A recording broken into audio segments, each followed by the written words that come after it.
हथियारों के मामले में इजरायल को दुनिया का एक बहुत ताकतवर मुल्क माना जाता है। इजरायल का एरो एयर डिफेंस इतना ताकतवर है कि इजरायल दावा करता है कि अगर 2000 किलोमीटर दूर से भी कोई मिसाइल इजरायल की तरफ लॉन्च होती है तो मिसाइल लॉन्च होते ही इजरायल का एयर डिफेंस सिस्टम एक्टिव हो जाता है। जब तक इजरायल अपनी एयरफोर्स के माध्यम से गाजा पट्टी पर बमबार्डिंग करता रहा, तब तक इजरायल के सैनिकों के मारे जाने की संख्या का आंकड़ा लगभग स्थिर रहा। लेकिन जैसे ही इजरायल ने अपना ग्राउंड ऑपरेशन शुरू किया, इजरायल के सैनिकों की मौतों की संख्या लगातार बढ़ती गई। लेकिन अब जो समाचार फिलिस्तीन के अखबार छाप रहे हैं, उससे ऐसा लग रहा है कि इजरायल की सेना और इजरायल की सरकार इजरायल के सैनिकों की मौत के आंकड़ों को छुपा रही है।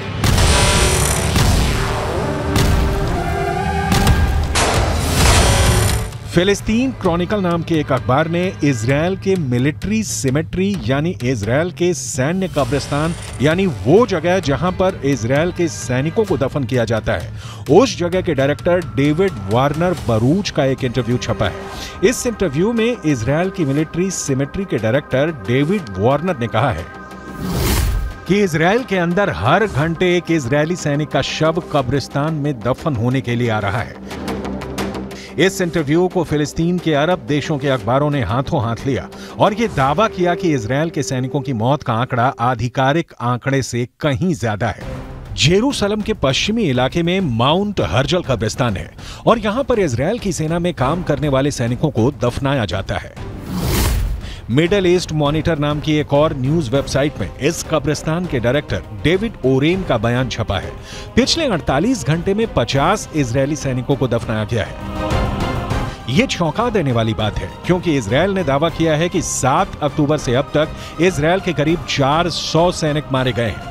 इनमें से करीब 80 सैनिक गाजा के ग्राउंड ऑपरेशन में मारे गए हैं। करीब 10 सैनिक लेबनान के बॉर्डर पर हिजबुल्लाह से लड़ते हुए मारे गए हैं और 300 से ज्यादा सैनिक 7 अक्टूबर और उसके बाद एक हफ्ते तक इजरायल के अंदर हमास के आतंकवादियों से सीधे लड़ते हुए मारे गए हैं।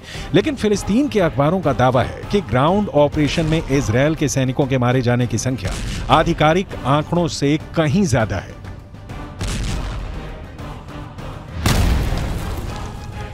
अगर इजरायल के मिलिट्री सिमेट्री यानी सैन्य कब्रिस्तान के डायरेक्टर डेविड वारेन के आंकड़ों को सही माने और इस हिसाब से अनुमान लगाएं कि हर घंटे में एक सैनिक की मौत हो रही है, तो इजरायल के ग्राउंड ऑपरेशन को लगभग 30 दिन हो चुके हैं। एक दिन में 24 घंटे होते हैं, यानी 30 दिन में 720 घंटे होते हैं।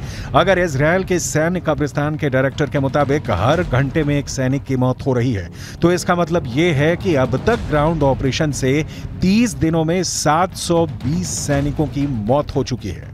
यह सिर्फ एक अनुमान है, इसकी पुष्टि नहीं की जा सकती है। इतना ही नहीं, हिजबुल्लाह ये दावा करता है कि लेबनान के बॉर्डर पर जो जंग चल रही है उसमें हिजबुल्लाह के 80 लड़ाके मारे गए हैं, जबकि इजरायल के करीब 10 सैनिक मारे गए हैं। जबकि हिजबुल्लाह को सपोर्ट करने वाले देश ईरान के सर्वोच्च नेता खामनेई भी ये बयान जारी कर चुके हैं। इजरायल के ज्यादा सैनिक मारे गए हैं, लेकिन इजरायल आंकड़ों को छुपा रहा है। अब ऐसे में सवाल ये उठता है कि क्या वाकई में इजरायल की सेना अपने मारे गए सैनिकों के आंकड़ों को छुपा रही है? इजरायल की सेना प्रोपेगेंडा वॉर में हमेशा सबसे आगे रहती है और आज भी इजरायल और हमास के युद्ध में अगर देखा जाए तो हमास के पक्ष में बात करने वाले गाजा पट्टी के फिलिस्तीनी पत्रकारों की हालत बहुत ज्यादा खराब है। गाजा पट्टी के अंदर लगातार हुई बमबारी में अब तक करीब 45 पत्रकार मारे जा चुके हैं जो फिलिस्तीन के मुद्दे को कवर कर रहे थे। अब ऐसी स्थिति में गाजा के संचार तंत्र पर इजरायल का 75% कब्जा है और इजरायल जो चाहता है वही सूचना गाजा से बाहर निकलती है, क्योंकि गाजा के अंदर इजरायल की सेना अपनी पकड़ को मजबूत कर रही है।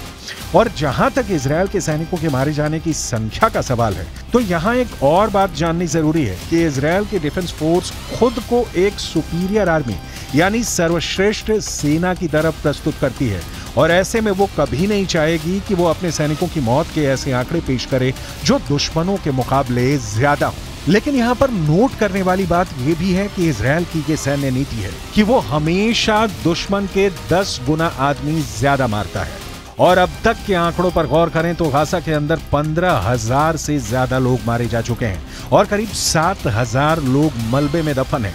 इनमें से मारे गए बच्चों की संख्या तो करीब 7,000 हो चुकी है। यानी गाजा में एक बहुत बड़ा नरसंहार हो रहा है। लेकिन उसके बाद भी अमेरिका के नेशनल सिक्योरिटी काउंसिल के प्रवक्ता जॉन किर्बी ने पत्रकारों के सामने एक प्रेस कॉन्फ्रेंस में यह कहा है कि गाजा पट्टी में कोई नरसंहार नहीं हो रहा है। ये पूरा बयान आपको सुनाएंगे और इसके आगे आपको ये भी बताएंगे कि कैसे जॉर्डन भी गाजा पट्टी के जख्मों पर नमक छिड़क रहा है। लेकिन सबसे पहले अमेरिका के उस पाखंड के बारे में बताना जरूरी है जो बिल्कुल साफ नजर आ रहा है। यूक्रेन और रूस के युद्ध में जब पुतिन की मिसाइल यूक्रेन पर कहर बनकर टूट रही थी और करीब 1,000 यूक्रेनी बच्चे हताहत हुए थे, तब अमेरिका ने यह कहना शुरू कर दिया था कि पुतिन नरसंहार कर रहे हैं। लेकिन गाजा पट्टी के अंदर हजारों मौतों के बाद भी अमेरिका इसे नरसंहार नहीं मान रहा है। यह अमेरिका के दोहरे मापदंडों का बुक टेक्स्ट एग्जाम्पल है।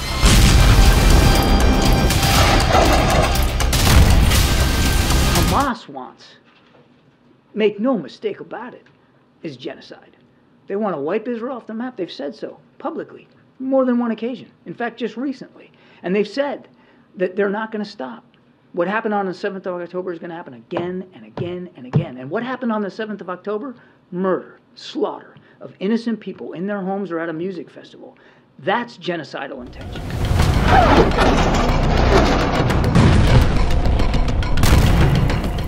मलेशिया के प्रधानमंत्री अनवर इब्राहिम ने कहा है कि यूक्रेन की घटनाओं को नरसंहार मानना और गाजा पट्टी की मौतों को नजरअंदाज करना वैश्विक पाखंड है।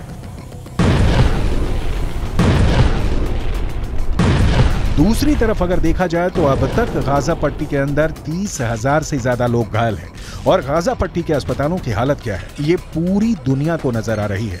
जॉर्डन ने गाजा पट्टी के घायल लोगों के लिए इजिप्ट के अंदर एक फील्ड हॉस्पिटल बनाया है।